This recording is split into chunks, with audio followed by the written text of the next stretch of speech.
Hello student मु संजय आपण मानक स्वागत करुचे संजय स्टडी चैनल रे।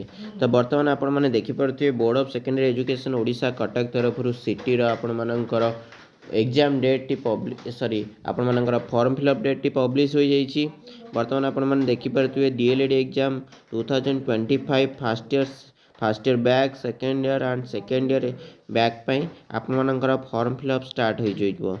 तो फॉर्म फिलअप आपण मानकर कौन रही ना 1/7 रु 14/7 मध्य आपण मानकर फॉर्म फिलअप हेबो। तो डाइट हो बीआईटी हो ईटीआई हो एंड एसटी स्कूल हो जहाँ भी आपण मानकर जो स्कूल भी अच्छी आपण मानकर कौन हम 1 रु 14 भितर आपण मानकर फॉर्म फिलअप हम से आपण मानक कौन करने पड़ो एससी एसटी कैटेगरी मैंने 1400 आउ फॉर अदर कैटेगरी 1600 टका आपण मानक दवापाई पड़ो। इलिजिबिलिटी आपण माने देखि पारुथिबे जदि आपण मानक पीडीएफ टी दरकार तेबे आपण माने आम चैनल सहित जड़ित रुहंतु।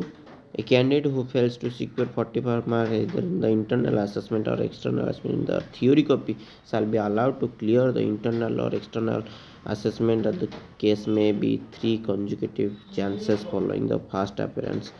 आपण माने जदि इंटरनल रे एक्सटर्नल आसेसमेंट आपण माने जदि कोन करछंती 40% रो कम मार्क रखिछंती हां तेबे आपण मानको पुनः चांस दिया हबो। ये होची तारा सब्जेक्ट कैटेगरी केते मार्क कोथरो पड़िबो हां ठीक अछि। यदि वीडियो टी किछि इन्फॉर्मेटिव लागि थाए तो लाइक कमेंट शेयर और सब्सक्राइब करे से पाखते बेल आइकन को ऑन कर दियंतु। Thank you for watching.